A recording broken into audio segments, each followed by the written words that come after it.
Olá, boa noite a todos. Eu digo boa noite porque eu estou gravando esse vídeo de noite, só que pode ser que você esteja vendo esse vídeo em algum outro horário. Então, sinta-se bem-vindo, sinta-se acolhido pelo plano espiritual, que já está aqui nos envolvendo em seu amor. Você está no canal do Sercom, Centro Espírita Reencontro com o Mestre. O Sercom é um centro espírita que se encontra em São Paulo, na Vila Madalena, e promove essas leituras de livros psicografados por Chico Xavier sob a orientação de Emmanuel.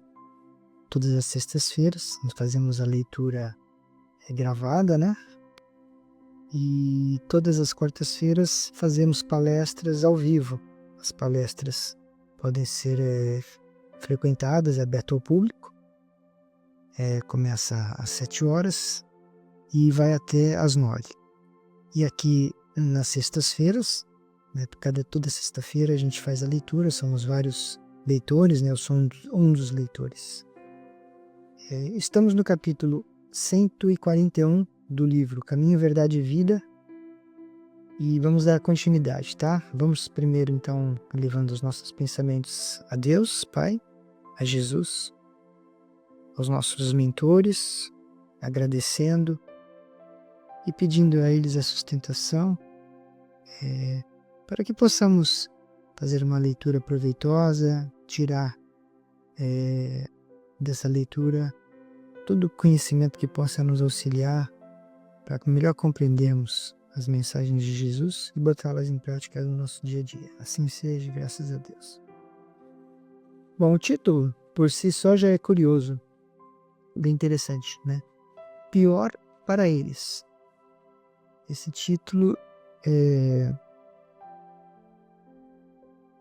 ele está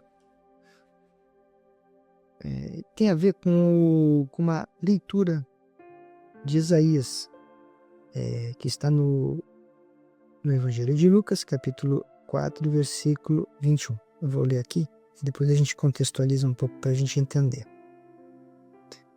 Essa frase é assim: Então começou a dizer-lhes: Hoje se cumpriu esta escritura em vossos ouvidos. Por que ele disse isso? Porque ele tinha acabado de ler. O Jesus, né, estava em Nazaré, a cidade da família dele, foi visitá-los, né? E como durante esta visita, no dia de sábado, todos iam para a sinagoga fazer a leitura dos Torás, né, das Escrituras, e foi dado a Jesus o livro de Isaías. E Jesus leu algumas profecias de Isaías exatamente falando sobre o advento do Messias. E quem estava lendo era o próprio Messias. Só que quando ele termina a leitura, entre olhares de admiração, houve também alguns contestadores que falaram como o filho de José fala isso. Quer dizer, ele estava sendo visto ali como filho de José e não como Messias. Quer dizer, as pessoas que estavam ali ainda não tinham despertado dentro de si a capacidade de compreensão de receber essa mensagem diretamente do Messias na pessoa de um simples carpinteiro ou de uma pessoa ali da família deles. Talvez eles estivessem esperando um Messias um pouquinho mais robusto, um guerreiro ou uma pessoa com uma outra aparência. Enfim, preconceitos, né? Vamos adentrar ao texto e vamos entender então esse contexto disso para os dias de hoje, porque isso que o Emmanuel faz com muita maestria é trazer o conhecimento da Bíblia, dos ensinamentos de Jesus para os dias de hoje. Então vamos ler. Os agrupamentos religiosos são procurados quase sempre por investigadores curiosos que, à primeira vista, parecem vagabundos itinerantes. Todavia, é forçoso reconhecer que há sempre ascendentes espirituais compelindo-lhes o espírito ao exame e à consulta. eles próprios não saberiam definir essa convocação sutil e silenciosa que os obriga a ouvir, por vez, grandes prelações, longas palestras, exposições e elucidações que aparentemente não os interessam. Em várias circunstâncias afirmam tolerar o assunto em vista do código de gentileza e do respeito mútuo. Entretanto, não é assim. Existe algo mais forte, além das boas maneiras que os compelem a ouvir. É que soou o momento da revelação espiritual para eles. Muitos continuam indiferentes, irônicos, recalcitrantes, mas a responsabilidade do conhecimento já lhes pesa nos ombros, e se pudessem sentir a verdade com mais clareza, albergariam a carinhosa admoestação do Mestre no íntimo da alma. Hoje se cumpre esta escritura em vossos ouvidos. A misericórdia foi dispersada. Deu Jesus alguma coisa de sua bondade infinita. Cumpriu-se a divina palavra. Se os interessados não se beneficiarem com ela, pior para eles. Bom, o texto acaba aqui. E vamos assim relembrar, né? Isaías foi um dos grandes profetas de Israel, muito conhecido pelas suas profecias sobre o advento do Messias, né? Ele falava onde ia nascer, sobre que condição, que ia ser morto. Tinha várias coisas que Isaías falou, que o próprio mestre confirmou. Quando ele veio, ele falou: estou lendo essas profecias aqui na frente de vocês, e vocês, estou confirmando isso, porque ele era o Messias, né? Mas no caso de Jesus, a gente sabe, né, como diz a Bíblia, santo de casa não faz milagre. Ele quase foi, como é que se chama? Quando você mata alguém, os ladrões, né? Bom, não importa. Ele quase foi morto ali pela própria família dele, pelas pessoas da cidade dele, porque não acreditavam que ele era o Messias. E aqui, no texto, a gente trazendo para os nossos dias de hoje, nós somos essas pessoas que estão sempre contestando tudo, né? Muitas vezes recebemos as revelações através de pessoas próximas que já fazem parte de algum culto religioso, ou que estão trazendo informações para a gente, ou através de sonhos, né? Muitas vezes a gente recebe revelações através de sonhos, ou até mediunicamente, telepaticamente, a gente é impelido a fazer certas coisas sem que nós percebamos. Por quê? Porque esses são os espíritos que nos rodeiam, né? Que estão aí a nos influenciar, tanto para o bem quanto para o mal. Mas no caso do texto aqui, eles falam dos espíritos que nos influenciam para o bem, no intuito da gente se abrir para essas revelações que estão sendo nos sendo disponibilizadas, né? Tanto pelo livro da natureza, que a gente já falou aqui que a natureza é um livro aberto, tanto pela própria consciência interna que já existe dentro de nós, porque nós sabemos que, além do corpo físico, temos um espírito que está encarnado em nós, que é a nossa alma, e esse espírito clama por liberdade. Quer dizer, esse espírito, nós não temos a recordação, porque isso faz parte do processo evolutivo, né? A cada reencarnação a gente se esquece das outras reencarnações, mas nós trazemos dentro de nós um certo animismo que já traz assim conhecimento de vidas passadas, que clama por essa liberdade, por esse despertar. Então, assim, esse texto ele fala assim que para cada um tem o seu momento. Quer dizer, é impossível de você dizer que uma pessoa não teve uma oportunidade de despertamento. Durante uma encarnação, em algum momento da tua vida, vai acontecer alguma coisa, pela dor ou pelo amor, né, que a gente fala, né, que vai te levar a se questionar sobre o porquê, quem sou eu, de onde vim, para onde vou, o que tem depois da morte, né? A gente sempre tem essas questões. Esse despertamento é o momento onde que você está mais aberto para esses questionamentos.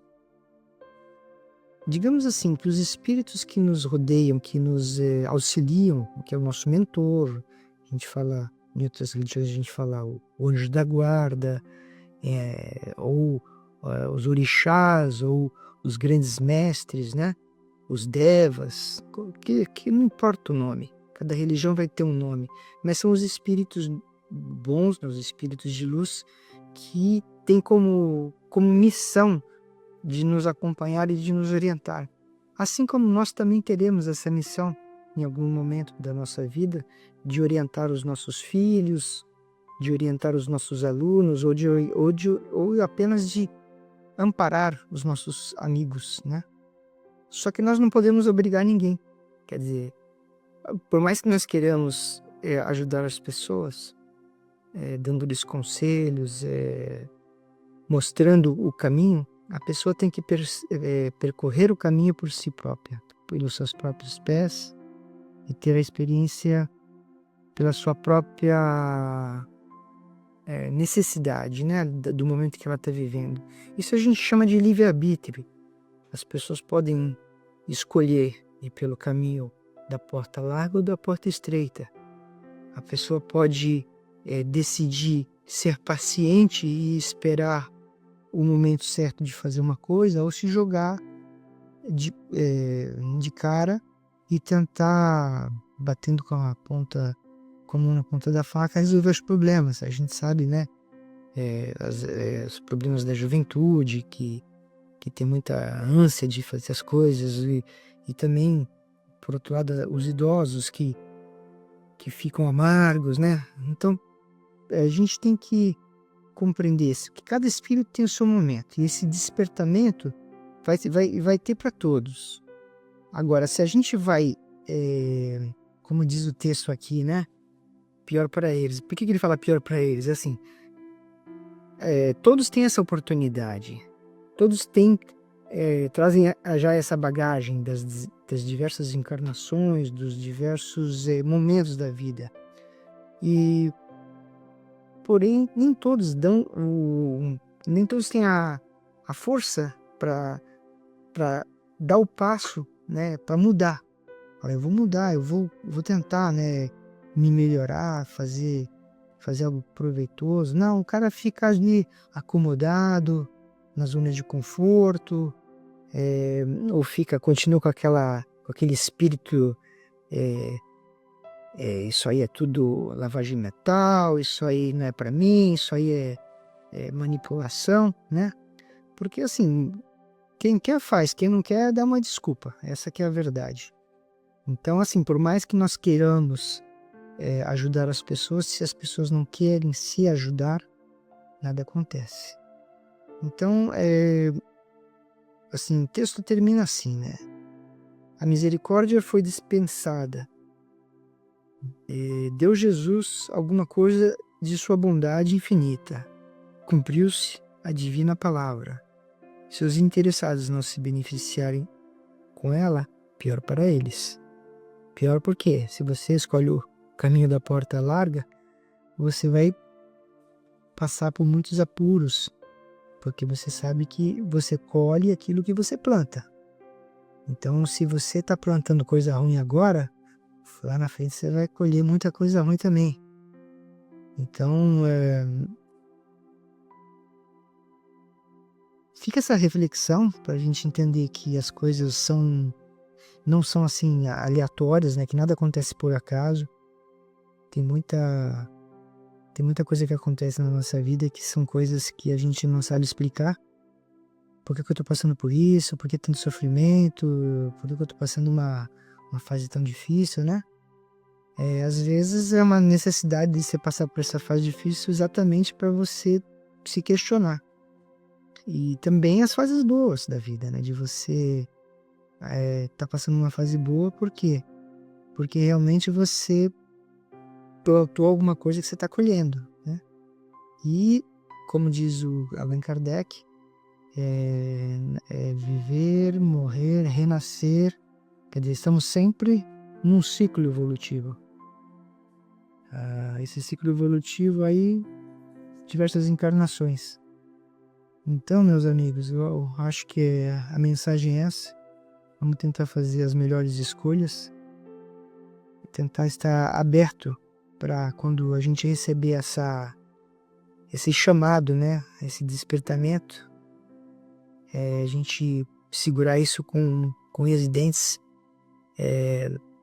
dando toda a força que a gente puder para tirar o melhor proveito possível. E que nós possamos compreender essa mensagem de Mestre Jesus não como uma doutrinação, uma coisa assim ligada à religião. Isso aí está ligado à evolução do universo, não é? Não tem nada a ver com uma religião ou outra religião que domina, que manda.